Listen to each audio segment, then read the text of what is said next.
મિત્રો કેમ છો? મજામાં? તમે મોમોસ તો બહુ જ ખાધા હશે, પણ આજે આપણે એકદમ નવી રીતે બનાવવાના છે.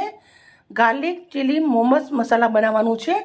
તો મેં કશ્મીરી મરચાં લીધા છે 15 થી 20 નંગ એટલા, પછી 2 ગાંઠ મોટી લસણ ફોલી લીધું છે અને 1 ટમાટર લીધું છે. હવે આને 1 ગ્લાસ પાણી લઈ લીધું છે અને પાણી ભરે ત્યાર સુધી આને સરસ મજાનું ઉકાળી લેવાનું છે. ઠંડુ પડે પછી એક મિક્સરના જારના અંદર લઈ અને એક એની પેસ્ટ બનાવી દેશું.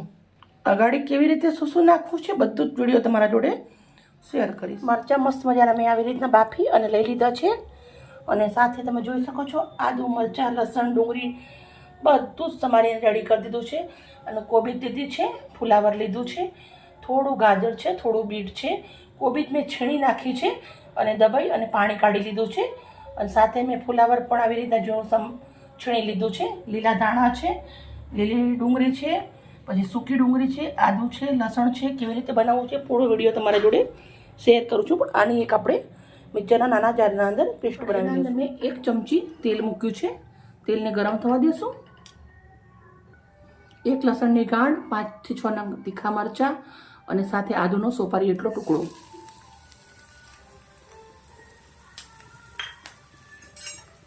શાકભાજીને થોડી એવી સાંતે કરી લેવાની છે, ત્યાંથી કરી અને એની કચાશ નીકળી જાય અને એકદમ બહુ જ મસ્ત મજાના આપણા મોમોસ રેડી થાય. થોડું એવું શેકી લેશું. થોડું શેકાઈ ગયા પછી આપણી કોબીજ જે છીણીને રાખી છે એ નાખું છું. ફુલાવર, ગાજર, બીટ બધા જ શાકભાજી અંદર નાખી દેવાના છે.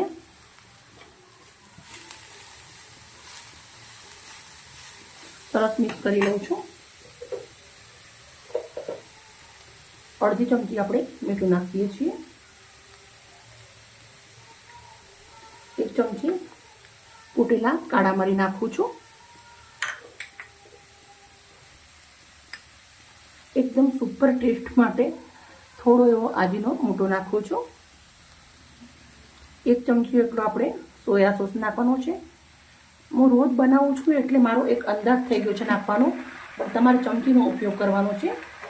પછી આપણે વિનેગર નાખું છું. અડધી ચમચી એટલું જ નાખવાનું છે, વધારે પડે તો ખાટું થઈ જાય. જે પેસ્ટ મેં બનાવી છે એ નાખું છું. આપણે 2 ચમચી પેસ્ટ નાખી દઈશું. હવે આપણે લીલી ડુંગળી મેં લીધી છે એ નાખું છું, તમારી ઝીણી. હવે આપણે આને સાથે કરી લેવાનું છે. એકદમ ધીમા તાપે 5 મિનિટ સુધી હું સોતે કરીશ.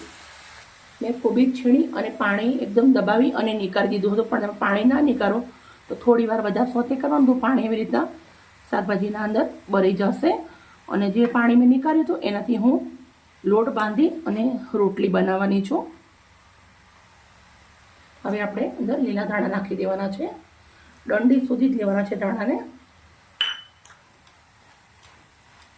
હવે આપણે ગેસને બંધ કરી દઈશું. મિશ્રણને ઠંડુ પડવા બનાવવા માટે આપણે એક લોટ બાંધવો પડે. તો આપણે મેદાનો 1 વાટકી લોટ લીધો છે. થોડું એવું મીઠું નાખવાનું છે. પછી આપણે તેલ નાખવાનું છે 2 ચમચી એટલું. સરસ મજાનું મિક્સ કરી દેવાનું છે. બહુ તેલ નથી નાખવાનું, કેમ કે બહુ તેલ નાખશો તો આપણે જે પૂરી વણવાની છે એ સોફ્ટ થઈ જાય. પછી અંદર પાણી નાખવાનું છે અને મસ્ત મજાનું એક લોટ બાંધી લેશું. મિત્રો મેં લોટ બાંધી અને રેડી કરી દીધો છે. આપણે મોમોસ સેહત માટે છોકરાઓને સારા નથી હોતા, તો બાળકો બધી શાકભાજી ખાઈ શકે ને મોમોસ બી ખાઈ શકે. એના માટે કેવું કરવું એ આગળ હું તમને બતાવી. આપણો મસ્ત મજાનો એકદમ મુલાયમ થઈ ગયો છે. હવે લોટમાંથી આપણે આવી રીતના નાના નાના ગુલ્લા કરી દેવાના છે.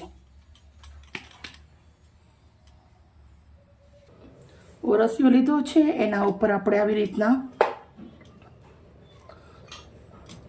જેમ ગુજરાતી લોકો પૂરી બનાવે ને આપણે એવી રીતના પૂરી બનાવી દેવાની છે.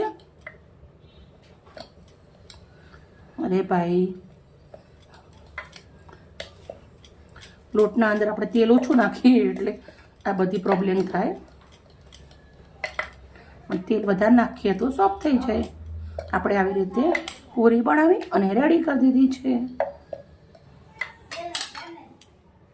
મેં આવી રીતના પૂરી વણી લીધી છે. પછી આપણે પૂરીના અંદર થોડું થોડું મિશ્રણ લેવાનું છે અને એકદમ બધી જ મમ્મી બનાવી શકે એવો આપણે આજે શેપ આપીશું. બધી જ મમ્મી મોમોસ બનાવી શકે એવો શેપ આપીશું અને તમે બાળકોને ઘરે જ બનાવીને ખવડાવવાનું છે. કેવી રીતે બનાવવાનું છે બાળકો માટે એ પણ હું તમને બતાવીશ. જો આપણું એકદમ કચોરી બનાવીએ ગુજરાતી લોકો એવી રીતના બનાવી દેવાનું છે. તો સેમ પ્રોસેસથી હું બીજું પણ આવી રીતે બનાવી અને રેડી કરી દઈશ. આવી રીતે તમે જોઈ શકો છો. સાઈડમાં લેતું જવાનું, આવી રીતે વાળતું જવાનું, ઉડકી ટાઈપ વાર દેવાનું એટલે મોમોસનો શેપ આપણો રેડી.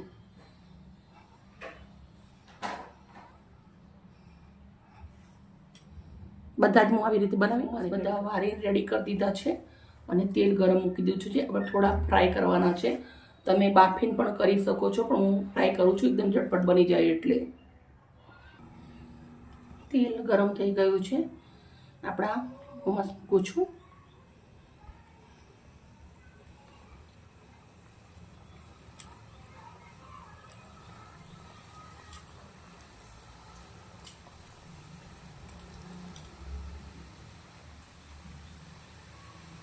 થોડા થોડા કરીને તરી લેશું. થોડા તરાય પછી આપણે આવી રીતે આ ફ્રાય મોમોસ બી બહુ જ મસ્ત લાગે છે, પણ આપણે એકદમ ચીલીવાળા બનાવવાના છે. ગાર્લિક ચીલીવાળા એટલે સરસ મજાના થોડા થોડા આપણે આને તરી લેવાના છે. આજે બાળકો માટે મોમોસ કેવી રીતે બનાવવા એ પૂરું તમારા જોડે હું વાત શેર કરીશ, પણ એકવાર આ બની જાય પછી આપણે બાળકોને ભાવે એવા મોમોસ કેવી રીતે બનાવવા એ તમને બતાવીશ. મોમોસ આપણા તરાઈ અને રેડી થઈ ગયા છે. કલર ચેન્જ થઈ ગયો છે થોડો. હવે આપણે આવી રીતના કાણાવાળો ચાયણો લીધો છે. મેં ચાયણાના અંદર નાખું છું.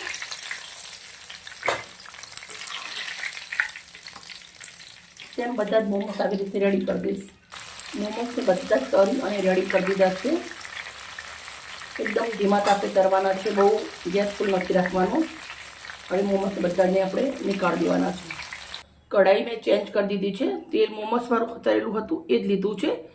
1 ચમચા એટલું તેલ લેવાનું છે. 2 ઇંચ જેટલું આદું આપણે સમારીને લીધું છે. અડધી ગાંઠ એટલું લસણ લીધું છે. 1 નાની ડુંગળી છે. તીખા મરચાં છે 5 નંગ.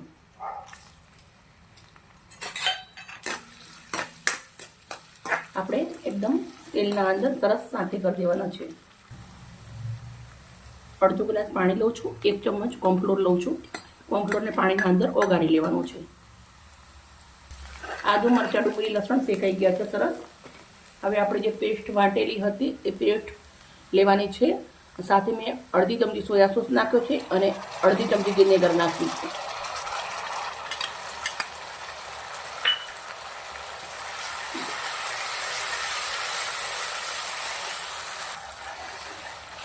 બે થી 3 મિનિટ આવી રીતના સાંતળી લેવાનું છે. પેટ સંતરાઈ ગયું છે તો આપણે કોર્નફ્લોર ઓગાળેલો રેડી દઈશું. થોડું પાણી નાખીશું. ટોટલ આપણે 1 ગ્લાસ જેટલું પાણી નાખ્યું છે. કૂટેલા 1 ચમચી કાળા મરી નાખું છું. 1 ચપટી આજીનો મોટો નાખું છું. સ્વાદ પ્રમાણે થોડું એવું મીઠું નાખવાનું છે. મસ્ત આને આપણે ઉકળવા દેવાનું છે. મસ્ત ઉકળી અને રેડી થઈ ગયું છે. આપણે હવે મોમોસ નાખી દેવાના છે.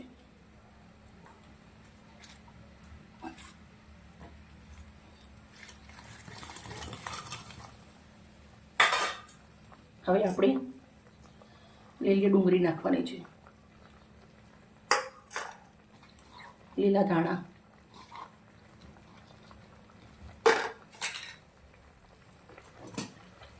હવે આપણે આને મિક્સ કરી દેવાનું છે.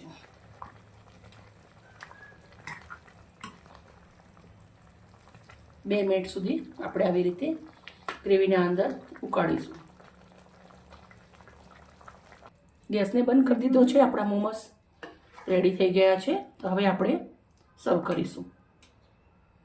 ગેસ બંધ કરી દીધો છે. હવે આપણે સર્વ કરવાના છે.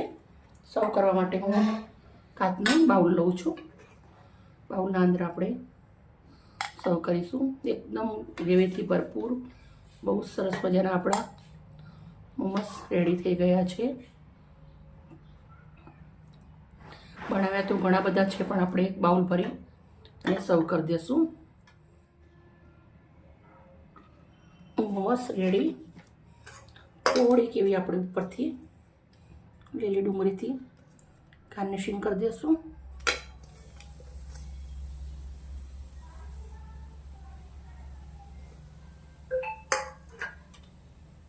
મિત્રો, મારી વિડીયો, મારી મહેનત સારી લાગી હોય તો પ્લીઝ મને એક લાઈક કરજો. બાળકો માટે બનાવવાનું હોય તો મેદાના લોટનો ઉપયોગ નહીં કરવાનો, ઘઉંના લોટનો ઉપયોગ કરવાનો. તીખા મરચાંનો ઉપયોગ નથી કરવાનો, મેદાનો ઉપયોગ નથી કરવાનો. મોરા મરચાં લેવાના અને કશ્મીરી મરચાં જે મેં પીસીને લીધા છે એ તમે સાદા મોરા આવે એવા પણ લઈ શકો છો. અને ઓછા મરચાંનો ઉપયોગ કરવાનો. થોડું ટામેટું વધારે લઈ લેવાનું બાફતી વાર, અને મરચાં ઓછા નાખવાના. મિત્રો, બાળકો માટે હેલ્થ જરૂરી હોય છે, એટલે જેવું તેવું બાળકોને ખવડાવવું નહીં. આવી રીતના આસાનીથી ઘરે બનાવી અને ખાવું. આપણા મોટન તો સરસ મજાનું પચી જશે. મિત્રો, અમારી વિડીયો સારી લાગી હોય તો પ્લીઝ એક લાઈક કરજો, સબસ્ક્રાઈબ ના કરજો કાલે આવી નવી રેસીપી સાથે. Bye bye.